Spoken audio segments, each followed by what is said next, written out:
20대 초반에 호주로 유학을 간 적이 있습니다. 처음에는 영어도 서툴고 외국어로 말한다는 것이 어색하고 또 겁이 났습니다. 근데 또 뭔가 말을 하면 긴 문장으로 말을 해야 한다는 것도 너무 처음에는 두려웠죠. 근데 짧은 말인데 필수적으로 기억하기만 하면 이게 아주 유용한 말 몇 가지가 있습니다. 그 중에 하나가 발음을 듣지는 마십시오. excuse me라는 문장입니다. excuse me. 뭐 한국말로 하면 실례합니다 정도의 뜻을 가지고 있겠죠. 근데 이 단어 하나만, 이 문장 하나만 알고 있으면 아주 기가 막히게 다양하게 활용할 수 있습니다. 근데 어딜 지나가다가 누가 이렇게 가로막고 있으면 뭐라고 합니까? excuse me 그러면 비켜줍니다. 그리고 누군가하고 이렇게 길을 가다 부딪힐 일이 있지 않습니까? 부딪히면 어떻게 합니까? excuse me 이렇게 웃으면서 이렇게 하면 또 다 이해해 줍니다. 식당을 갑니다. 식당 가서 뭘 주문해야 되지 않습니까? 한국 같으면 뭐 선생님, 뭐 이모님 뭐 이렇게 부르는데 외국에서 어떻게 부릅니까? 예, 표정을 잘해야 됩니다. 익숙하게 이렇게 부르는 것처럼 excuse me 이렇게 딱 부르면 또 서빙을 하러 오죠. 화장실에 갈 일이 있습니다. 뭐 요즘 같으면 영어에 아주 능숙해졌기 때문에 뭐 could you tell me 뭐 where is the toilet 뭐 이렇게 얘기를 하겠지만 죄송합니다. 농담으로 한 건데 아무도 안 웃어서. 예, 어떻게 합니까? 화장실에 가야 되면 배를 가리키면서 이때도 표정을 잘해야 됩니다. 좀 급한 표정으로 배를 가리키면서 excuse me 하면 화장실이 어딘지 다 가르쳐 줍니다. 뭐 웬만한 상황은 excuse me 하나만 하면 이렇게 어려운 게 없습니다. 혹시 우리 성도님들 중에 외국으로 나갈 일 계십니까? 그럼 꼭 기억하십시오. excuse me 이거 하나면 됩니다. 우리 성도님들에게는 이 기억하면 이거 알기만 하면 참 이거 생활에서 유익하다, 참 유용하다 하는 것이 뭐 하나 있으십니까? 우리 성도님들에게는 와 이것만 알면 이 세상이 변할 만큼 아주 유익한 것이 있다라는 것이 있다면 한번 저한테 알려주시기 바랍니다. 우리 성도님들 어떤 게 있으십니까? 네, 그렇죠. 아, 아니요, 땡큐, 예, 땡큐 맞는데요. 예수 그리스도를 만나면 삶이 행복해진다는 사실입니다. 예, 다시 할까요? 예수 그리스도를 만나면 삶이 행복해진다는 진리입니다. 오늘 본문 말씀 속에도 예수님을 만남으로 나병을 치유받은 사마리아인의 이야기가 나옵니다. 이 이야기는요, 사실 누가복음 17장부터 시작되는 이야기 같지만 그렇지 않습니다. 크게 보면 누가복음 4장에서부터 이 이야기는 시작되고 있습니다. 예수님께서 4장에 보면 강야에서 사탄으로부터 그 시험을 다 이기신 후에 공생애를 시작하시는데, 공생애를 시작하시면서부터 시작한 게 뭐냐면 병자를 치유하는 기적입니다. 병자를 고치셨다는 소문이 점점 이렇게 늘어나기 시작합니다. 그래서 이스라엘 지역에 사는 사람들이라면 누구나 예수님에게 나와서 이런 병 고침을 받았습니다. 더러운 귀신 들렸던 사람을 우리 예수님께서 고쳐주셨습니다. 시몬 베드로의 장모의 열병도 예수님께서 고쳐주셨습니다. 나병 들렸던 사람도 우리 예수님께서 고쳐주셨습니다. 심지어 거동하지 못하던 중풍병자도 예수님께서 고쳐주셨습니다. 이처럼 예수님께서는 그 누구도 당시에 고칠 수 없다고 여겼던 큰 병들을 말씀 한마디로 고쳐주셨습니다. 특히 나병은 문둥병이라고 불리기도 하고 의학적 진단명으로는 오늘날 한센병이라고 불리는 병입니다. 이 질병은 여러 가지 이유로 환자에게는 무서운 병인데, 먼저 육체적으로는 피부가 문드러지고 썩는 병으로 당시에는 치료약이 없었기 때문에 서서히 죽을 수밖에 없는 병이었습니다. 또 이 나병은요, 사회적으로 전염성을 가지고 있기 때문에 옆에 있으면 타액이나 어떠한 호흡기만으로도 옮을 수 있었기 때문에 사회적으로 이 병에 걸리게 되면 격리되어 버립니다. 그래서 익숙한 마을, 내 출신 고향 그 마을에서 분리되어지고 사랑하는 가족들과도 이 병에 걸리기만 하면 떨어져서 외롭게 살아갈 수밖에 없는 병이 바로 이 병입니다. 그리고 레위기서 정결법에 따르면요, 당시 유대 사회에서 이 병에 걸리면 영적으로도, 육체적으로도, 사회적으로도, 그리고 마지막 영적으로도 부정한 자로 분류됩니다. 그래서 당시 하나님 앞에 나아가는 성전, 예배드리는 그곳에도 이들은 가지 못하는 영적으로도 부정한 사람이라고 불림받게 됩니다. 이처럼 여러 가지 이유로 생을 포기하게 되는 병이 바로 이 나병입니다. 그런데 이 나병에 걸린 10명이 이러한 공생애를 시작한 예수님께서 나병도 고치셨다는 소식을 듣고 이미 기억하고 알고 있습니다. 여기 있는 우리들이 다 알듯이 예수 그리스도를 만나기만 하면, 예수 그리스도를 믿기만 하면 내 생이 변할 거라는 좋은 소문을 그들은 기억하고 있습니다. 그래서 오늘 본문 12절과 13절의 말씀인데 우리 함께 읽겠습니다. 한 마을에 들어가시니 나병 환자 10명이 예수를 만나 멀리 서서 소리 높여 이르되 예수 선생님이여 우리를 불쌍히 여기소서 하거늘. 아멘. 나병에 걸린 이들은 부정한 사람들로 분류되어 있기 때문에 감히 예수님 가까이에 가지도 못합니다. 하지만 이들은 알고 있습니다. 이 예수님은 많은 병자를 고치셨지. 그리고 나병도 고치셨지. 우리도 고치실 수 있지. 그들은 예수의 소문을 들었고 예수의 소문을 기억했으며 예수의 소문을 믿었습니다. 그래서 이 10명의 나병 환자는 예수 그리스도를 향해 소리칩니다. 선생님이여 우리를 불쌍히 여기소서. 예수 선생님이여 우리를 불쌍히 여기소서. 아주 외타게 외칩니다. 가까이 가서 붙잡고 싶지만 다가서지 못합니다. 자신의 병 때문에. 그래서 그저 멀리 떨어져서 이렇게 외치는 거죠. 그런데 한번 생각해 보십시오. 그들의 피부는 문드러지고 있습니다. 그들의 얼굴도 피부가 아마 문드러지고 있었겠죠. 그러면서 문드러진 피부에 입술을 크게 벌립니다. 예수 선생님, 예수 선생님. 그 살갗이 터진 입술로 그렇게 부르는 게 그들에게는 얼마나 힘든 고통이었겠습니까? 하지만 그들은 다시 살아날 수 있는 유일한 수단, 그들이 다시 죽음에서 생으로 옮겨질 수 있는 유일한 방법은 예수 그리스도라고 믿었기 때문에 그토록 그들은 병 고침의 능력이 절실했기 때문에 자신의 입술이 다 갈라지더라도 그것을 감수하면서 예수 선생님, 예수 선생님 이렇게 불렀을 것입니다. 이 소리를 들은 예수님은 그들에게 어떻게 하십니까? 그들에게 다가가서 예수님은 이렇게 얘기하시죠. 제사장에게 가서 너희 몸을 보이라 이렇게 말씀합니다. 제사장에게 가서 너희 몸을 보여라. 이 말은 이제 좀 이따 말씀드리겠지만 함축되어 있는데 나병을 고쳐주셨다는 말과 동일한 말입니다. 레위기서 13장 16절과 17절 말씀인데 제가 읽어드립니다.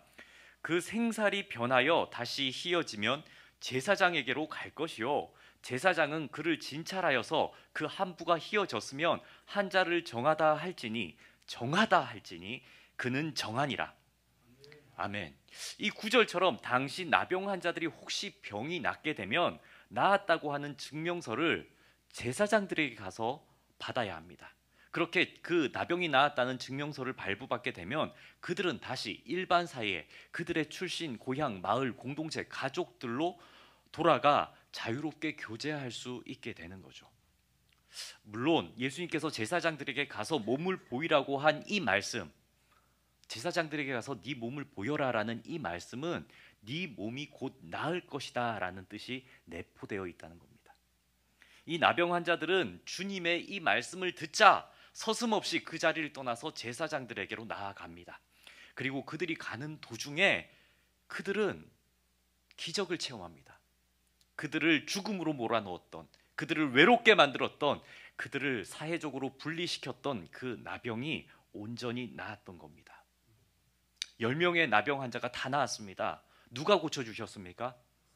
네, 예수 그리스도께서 고쳐주셨습니다. 그런데 그 가운데 오직 한 사람만이 예수님의 은혜가 얼마나 감사한가를 깨달았습니다. 그래서 오직 그 한 사람만이 가던 발걸음을 멈추고 예수께로 돌아왔습니다.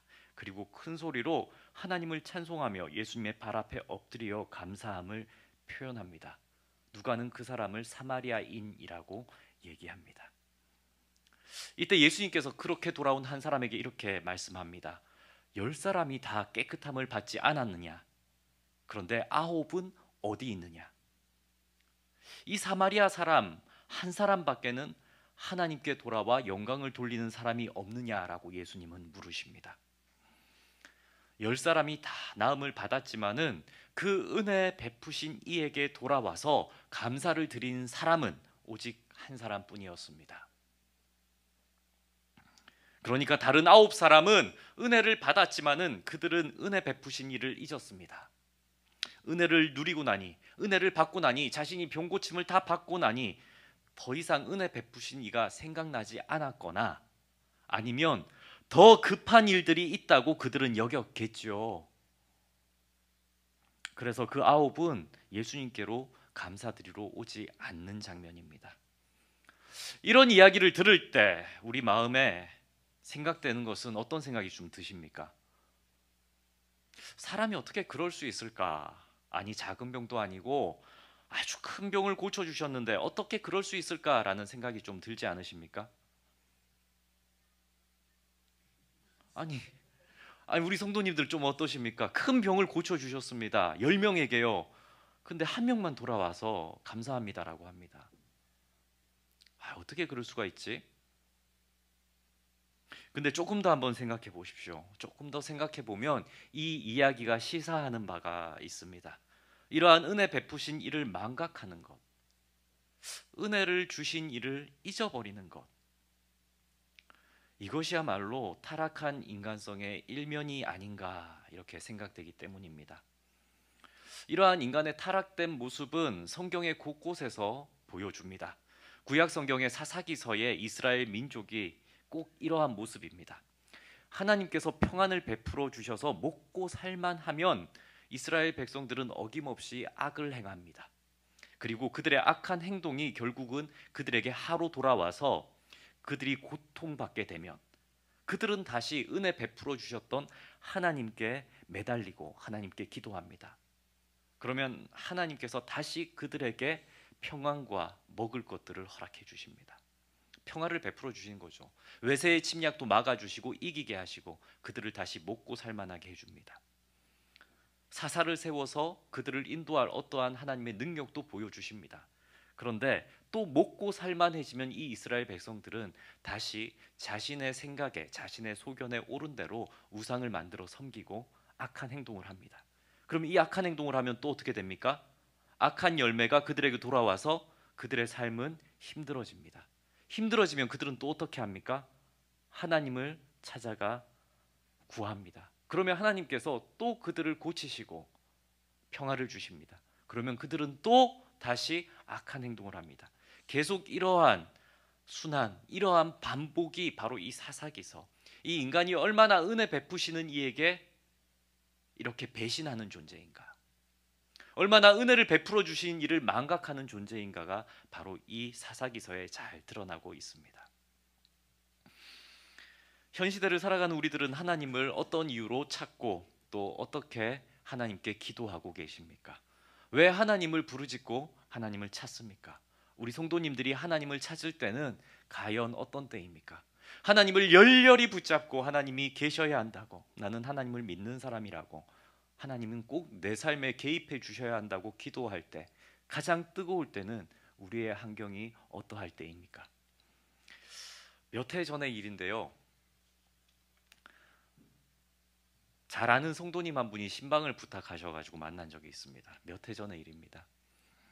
성도님이 저를 만나자 이렇게, 목사님 속이 상해 죽겠어요. 속이 너무너무 상하고 진짜 이 가슴이 그냥 따끔따끔거리는 게 억울해요 이 말씀 하시는데 눈이 빨갛게 이미 젖어 들어갑니다.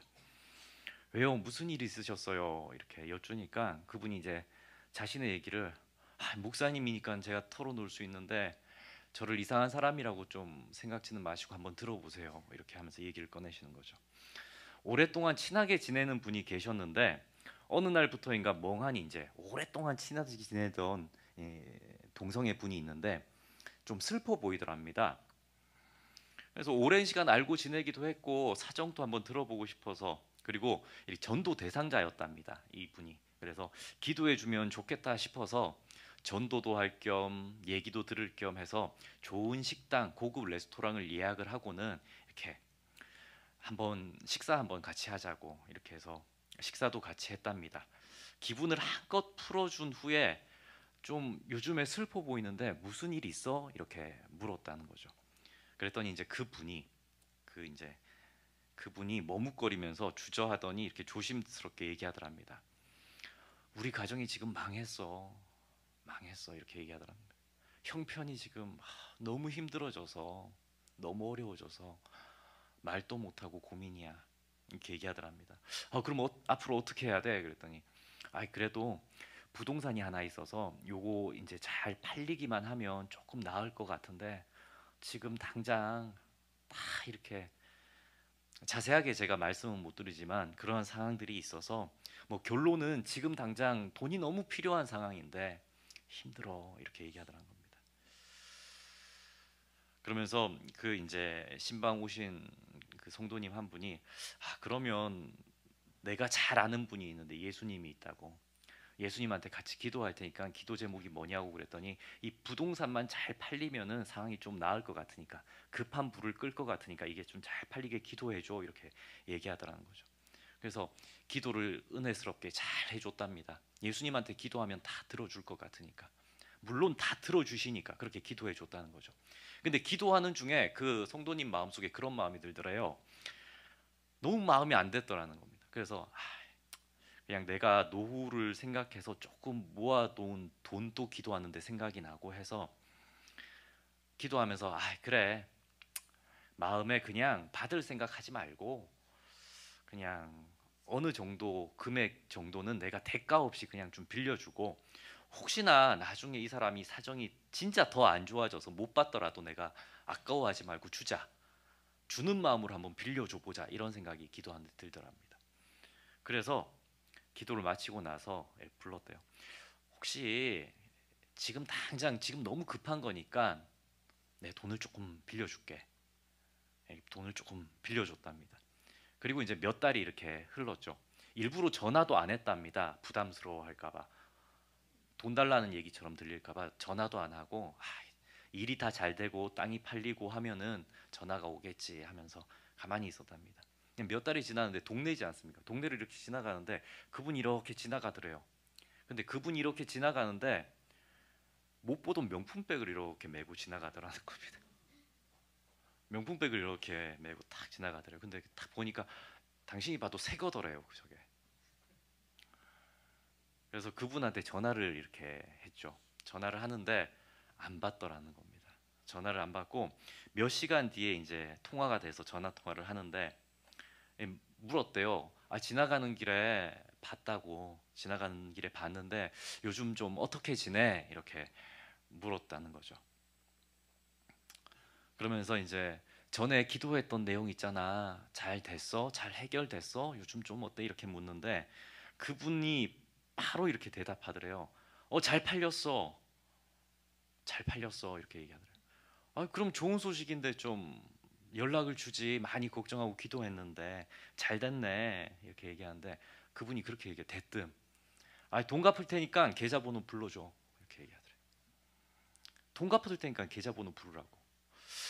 그 말을 듣는데 이게 뭔가 싶더라는 겁니다. 그 섭섭함과 배신감이 확 들더랍니다. 그리고 빌려줬던 돈이 그렇게 작은 액수도 아니었대요. 그러면서 마음에 속이 상하는 게 뭐냐면 이제껏 자신이 베풀었던 선한 마음이 모욕당한 것 같은 거. 자신이 선한 마음으로 이렇게 했던 거. 그러면서 그분이 하시는 말씀이 목사님 사람이 참 무서운 것 같아요. 저는 돈을 빌려줄 때 아무 조건 없이 후에 그분의 사정이 더 안 좋아지면 안 받으려고 못 받아도 어쩔 수 없다는 마음으로 그냥 그분과의 우정, 관계, 그 사람을 생각하는 마음, 선한 마음으로 이렇게 은혜를 베풀었는데 그런데 모든 사람이 제 마음 같지는 않은가 봅니다 하면서 너무 서운해요. 목사님 너무 서운해요 하면서 펑펑 우시는 거예요. 좀 이해되십니까? 이해되시죠? 이 돈을 빌려준 사람의 마음이 좀 이해되지 않습니까? 그래서 한참 이렇게 우시다가 성도님 그럼 제가 어떻게 좀 기도해 드릴까요? 하고 여쭙습니다. 그러니까 성도님이 제가 이 얘기하려고 이 얘기를 우리 성도님들하고 하는 겁니다. 그 성도님이 이렇게 기도해 주세요 그러는 거예요. 목사님 제가 그래도 하나님 믿는 사람이니까, 그리고 원래 받을 생각도 없었어요. 아, 그리고 나서 계좌번호 불러줬대요. 근데 돈 안 들어왔대요. 그리고 며칠 지나서 이제 저한테 만난 거거든요. 그분이 이제 그렇게 얘기하는 거예요. 그러면서 이렇게 기도해 주세요. 그냥 그분이 저한테 받은 돈을 돈이라고 그 사람이 생각하지 않게, 그냥 하나님 믿는 사람은 사랑이 많은구나라고 느끼게끔 그냥 그렇게 그 사람에게 기억되게 해주세요. 그렇게 기도해 주세요. 이렇게 얘기하는 겁니다. 그리고 자신을 위해서도 좀 기도해 달랍니다. 앞으로 또 이런 일이 나에게 있을 때 지금의 이 일 때문에 사람을 믿지 못하고 사랑을 베풀지 못하고 또 돈을 더 중하게 여기는 마음이 들지 않도록 이 일의 상처가 다 아물어지게 저를 위해서도 기도해 주세요. 이렇게 얘기하셨습니다. 참 믿음이 크시죠? 벤자민 프랭클린이라는 사람이 이런 말을 했습니다. 받은 상처는 모래에 새기고 받은 은혜는 대리석에 새겨라. 우리나라에도 이런 말이 있죠. 원수는 물에 새기고 은혜는 돌에 새기다라는 속담입니다. 좀 일맥상통하는 그런 문장입니다. 인생의 지혜가 담긴 참 의미가 있는 말 같습니다. 10명의 나병 환자 가운데 예수님에게 고침 받았음에 감사를 할 줄 아는 사람은 사마리아인 한 명뿐이었습니다. 그러면 다른 9명은 어디 갔을까요?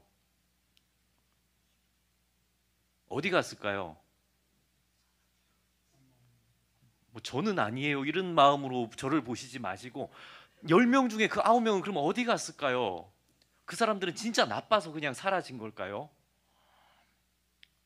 어쩌면 그 9명들은요 이렇게 성경적 상상을 해보는 겁니다. 그들은 나병에 걸려 죽음의 길에 걷고 있을 때 그들을 배척했던 사람들을 찾아가지 않았을까?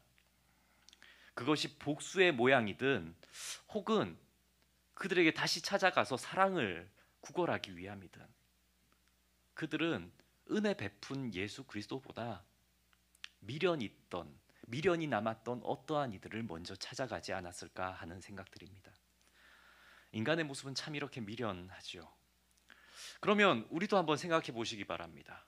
예수님께서 이 땅에 우리를 찾아오시고 우리를 살리시려 십자가를 지신 이유는 무엇일까요? 우리는 기계적으로 이렇게 생각할지 모르겠습니다. 또 기계적으로 이렇게 답하실지 모르겠습니다. 아니, 예수님께서 우리를 위해서 십자가 왜 지셨습니까? 한번 대답해 보십시오. 예수님께서 우리를 위해 왜 십자가 지셨습니까? 아니, 그 왜 십자가를 지셨습니까? 사랑해서요? 그러면 우리를 사랑하신 예수님께서는 우리를 사랑하신 예수님께서는 우리를 보시면서 바라시는 게 뭐였을까요? 예수님께서는 우리를 죽기까지 사랑하셔서 자신의 몸을 죽이셨습니다. 그럼 예수님께서 우리를 그만큼 사랑하셨는데 우리한테는 뭘 받고 싶은 건 없으셨을까요? 뭘 받고 싶으셨을까요? 그것은 우리와 예수님의 인격적인 만남이요, 인격적인 관계입니다.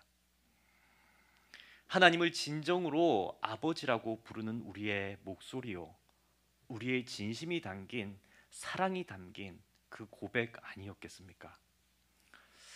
제가 이렇게 보여도 아들 둘이 있고 이제 그 아들이 굉장히 장성해지고 있습니다. 아버지가 되었다는 얘기입니다. 초등학교 5학년, 초등학교 2학년 이 아들 둘의 부모가 되어서 살아가다 보니까 하나님께서 원하시는 이 인격적인 관계, 왜 하나님께서 나를 아바 아버지라고 부르라고 했는지 그게 좀 이해가 됩니다. 하나님께서 하나님과 나와의 인격적인 관계가 무엇인지 아이를 기르다 보니까 조금 느끼고 있는데요. 이러한 일이 있었습니다. 너무 피곤해서 잠이 들어서 침대에 누워서 잠들어 있는데 누가 계속 보고 있는 것 같아요. 자고 있는데 그런 거 느낄 때 있지 않습니까? 그래서 문득 눈을 떴는데 저하고 아주 비슷하게 생긴 아이 하나가 저를 쳐다보고 있었습니다. 피곤해서 자고 있는 저를 이렇게 보고 있는 거죠. 아마 깨워서 놀고 싶었던 것 같아요. 배드민턴 치자고. 너무 놀고 싶었는데 피곤해서 자고 있으니까 깨우지는 못하고 그 마음에 깰 때까지 이렇게 보고 있었던 것 같습니다. 그런 바라는 눈빛이 가득한 아이하고 제가 눈을 딱 떴는데 눈이 마주쳤습니다. 아, 나를 필요로 하고 나와 함께 놀고 싶고 나로 인해서 세상을 배워나가는 아이가 나를 쳐다보고 있구나 라는 생각이 드는 거죠. 우리 하나님께서도 인격적인 만남, 인격적인 교제, 우리가 하나님을 바라보면서 세상을 배워나가는, 하나님과 관계하고 싶어요, 하나님과 함께 대화하고 싶어요 라는 그 마음을 원하고 계시지 않겠습니까? 우리가 잘 아는 마르다와 마리아 이야기가 있습니다. 예수님을 집에 초대한 마르다는 부엌에서 예수님을 대접할 음식을 막 준비하고 있죠. 그리고 마리아는 예수님 앞에서 뭘 하고 있습니까? 예, 말씀을 듣고 거룩하신데요, 놀고 있습니다. 마르다가 보기에는 놀고 있습니다. 빈둥대고 있는 거죠. 분주하죠. 마르다는 너무 분주합니다. 이것도 해야 되고 저것도 해야 되고 막 음식을 많이 해야 됩니다. 그래서 마르다가 참다가 못 참아가지고 예수님한테 와서 이렇게 얘기합니다. 예수님, 전 마리아한테 말 좀 해주세요. 저 좀 도와주라고. 그랬더니 예수님께서 뭐라고 하시는지 아십니까? 누가복음 10장 41절과 42절 말씀입니다. 제가 읽어드립니다. 마르다야 마르다야, 네가 많은 일로 염려하고 근심하나 몇 가지 일만 하든지 혹은 한 가지만이라도 족하니라. 마리아는 이 좋은 편을 택하였으니 빼앗기지 아니하리라 하시니라. 아멘. 우리는 이 예수 그리스도의 말씀을 보면서 종종 이 구절을 오해하고 잘못 해석합니다. 이렇게 해석하는 거죠. 마르다야, 마리아처럼 너도 일하지 말고 여기 와서 앉아라. 이렇게 해석해 버린다거나, 마르다야, 너무 많은 음식 준비할 필요 없다. 그냥 조금만 해라. 그것만 하고 너도 와라. 이렇게 해석해 버리는 겁니다. 아니면 네가 할 수 있을 만큼만 하고 여기 마리아는 그냥 둬라. 이렇게 해석하는 일들이죠. 그냥 혼자 이렇게 성경을 읽다 보면 그렇게 보여집니다. 그러나 예수님께서 이 말씀을 마르다에게 하신 이 구절의 핵심은 그것이 아닙니다. 마르다에게 이 말씀을 하신 이유는 그거예요. 네가 나를 위해 처음 음식을 준비하려던 그 마음이 뭐였냐? 네가 나에게 음식을 해주면서 기쁨을 누리려고 음식을 준비한 거 아니냐? 너 나 기쁘게 해주려고 음식을 준비했던 거잖아. 그런데 왜 마리아를 보고 마음에 불평이 들고 왜 그 기뻤던 마음, 음식을 준비하면서 기뻐했던 그 마음이 뺏겨져 있니?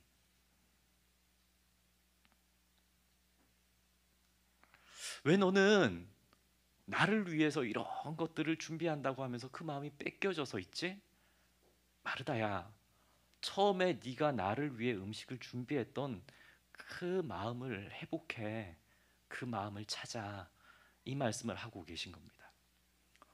오늘 본문 말씀에서 나병이 나았다는 것을 깨닫자 제사장에게 가는 길을 멈추고 예수님에게 돌아와 감사를 표하는 한 사람이 있습니다. 이 사람을 사마리아인이라고 이렇게 누가는 기록했는데요. 이 사마리아인은 제사장에게 가서 병 나음의 증명서를 떼는 일보다 이 병을 고쳐주신 예수님에게로 바로 돌아오는 걸 택했습니다.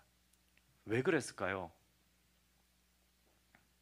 한번 생각해 보십시오. 제사장에게 갔다가 와도 되잖아요. 근데 왜 가던 길을 멈추고 다시 바로 돌아올까요? 병이 나았는데요, 그는 생각한 겁니다. 내가 저기 갔다가 오면 예수님이 혹시 딴 데 가버리시면 어떡하지? 그래서 나를 고쳐주신 예수님한테 내가 고맙다는 인사를, 그 기회를 놓쳐버리면 어떻게 하지? 내가 딴 거 분주하게 이렇게 하다가 날 고쳐주신 예수님에게 고맙다는 말할 기회도, 예수님은 또 급히 어딜 가실 거니까 잃어버리면 어떻게 하지? 그게 더 급했던 겁니다. 그는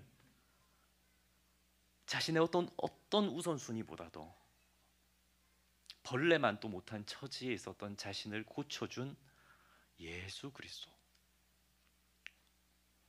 다른 사람들은 다 멀리하고 기피하고 이미 죽은 몸이라고 여겼던 자신을 고쳐주신 예수 그리스도에게 다가가서 고맙다는 말 한마디, 인격적인 관계를 맺고 싶어서 만사 다 제쳐두고 예수님한테 돌아왔던 겁니다.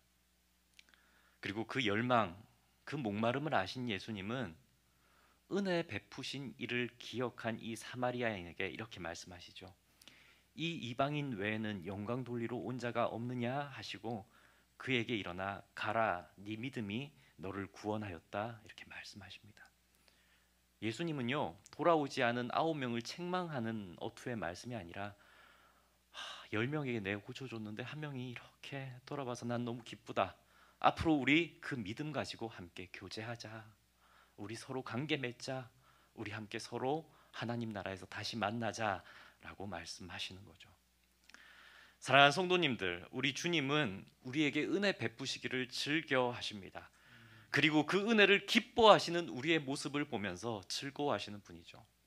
그런데 더 우리 주님께서 좋아하시는 모습이 있습니다. 그것은 은혜 베푼 자를 기억하며 예수님과 관계 맺기를 원하는 성도의 모습입니다.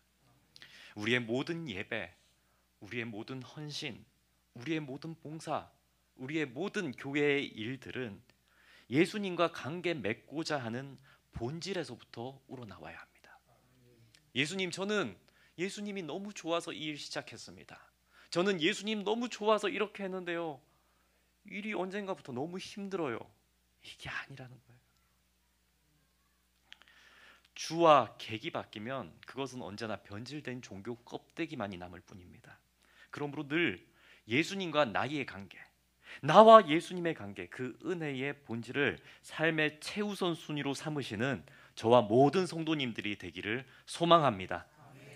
이 시간 김중곤 목사님이 질문했었던 백문일답 중 몇 가지 질문을 우리 성도님들과 하면서 설교를 맺으려고 합니다. 제가 어떤 질문을 하든지 크게 그냥 그 답은 예수 그리스도니까요. 예수 그리스도를 크게 답하시면 됩니다. 크게 하셔야 돼요. 약속하셨습니다. 우리 생명의 주인은 누구십니까?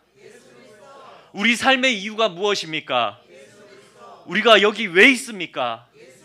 좋은 아버지, 좋은 어머니 되는 비결은 어디에 있습니까? 좋은 자녀 되는 비결은 어디에 있습니까? 어떻게 미움을 사랑으로 바꿀 수 있습니까? 어떻게 절망에서 소망이 생길 수 있습니까?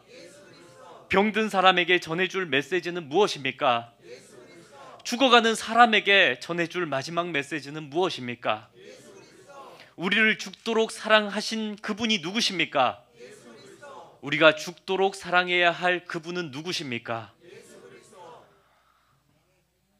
사랑하는 성도님들, 우리가 외쳐 부른 예수님과 늘 깊은 사귐, 늘 깊은 교제, 그 안에서 마르지 않고 흘러나온 생명수를 늘 맛보시기를 주님의 이름으로 축복합니다.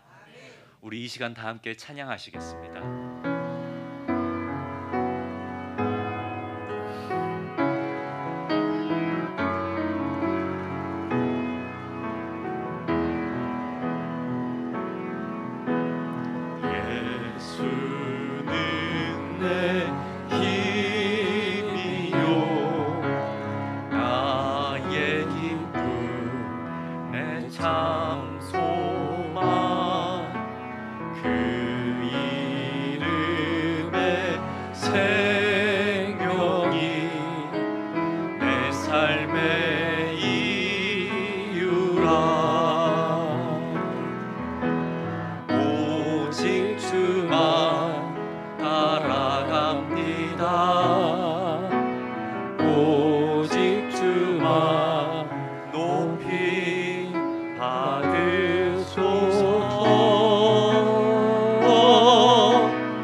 세상에 노래합니다.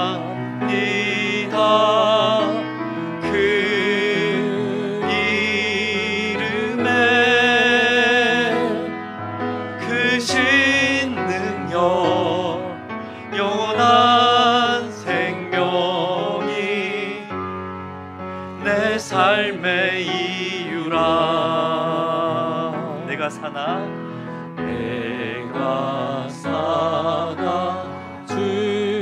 죽으나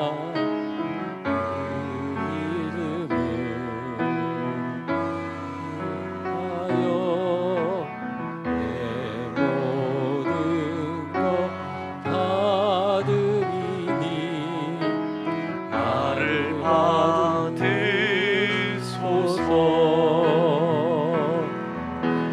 오직 주만 따라갑니다. 오직 주만 높이 받으소서.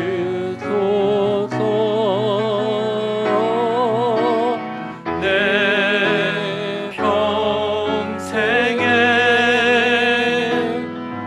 그 이름을 그의 선하심을 세상에 노래랍니다. 그 이름에 그 신능력 영원한 생명이 내 삶의 이유라. 우리 이 시간 함께 기도하길 원합니다. 살아서 역사하신 하나님, 이 시간 우리가 마음 모아 기도합니다. 우리가 처음 하나님을 만났을 때, 하나님이 나를 살려주셨을 때, 죽음에서 생명으로 내 영혼을 옮겨주셨을 때 그 기쁨이 우리 안에 가득하길 원합니다. 내가 지금 섬기는 모든 것, 내가 하는 헌신된 모든 일들, 우리가 드리는 모든 예배 시간마다 예수 그리스도의 사랑이 내 마음속에 살아나게 하옵소서. 내가 처음 만났던 그 하나님의 사랑이 우리 안에 깨달아지고 느껴지고 보여지게 하시고, 하나도 힘든 것이 아니라 하나님 아버지를 바라볼 때 모든 일이 즐겁고 행복할 수 있도록 우리의 신앙을 날로 새롭게 하여 주옵소서라는 이 기도 제목 가지고 이 시간 주여 한번 부르짖고 다 함께 기도합니다. 주여! 전능하신 하나님 아버지, 이 시간 주님 아버지, 나를 살려주신, 나를 구원해주신 예수 그리스도 십자가를 기억하며 나의 첫사랑이 하나님 아버지를 바라보는 성령의 마음이 회복되길 원하나이다.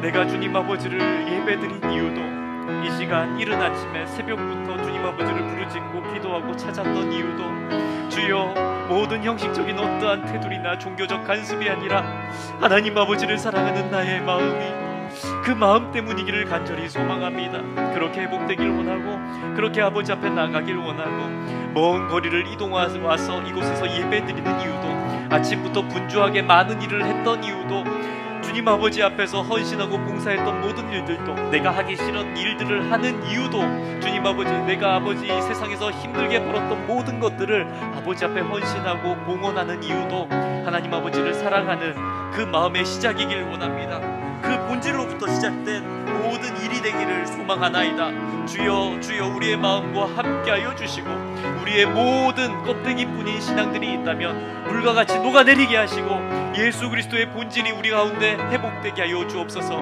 이 한빛교회는 예수 그리스도로 인하여 즐거워하고, 예수 그리스도로 인하여 기뻐하고, 예수 그리스도의 사랑을 회복하며 나아가는 공동체 되게 하여 주옵소서.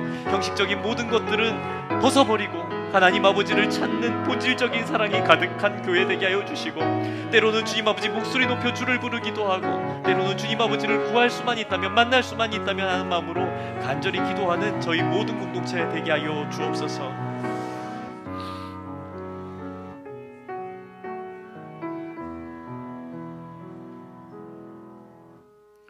우리에게 생명 주신 하나님 아버지, 말씀을 통해 다시금 저희로 은혜 받은 자임을 깨닫게 하시니 감사드립니다.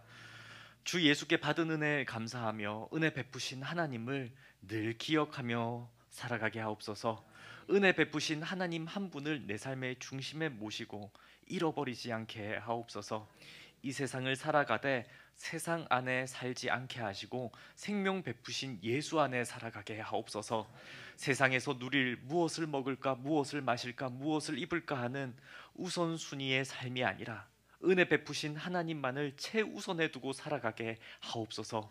십자가 은혜 베푸신 하나님을 기억하오며 이 모든 간구 우리 주 예수 그리스도의 이름으로 기도드립니다. 아멘.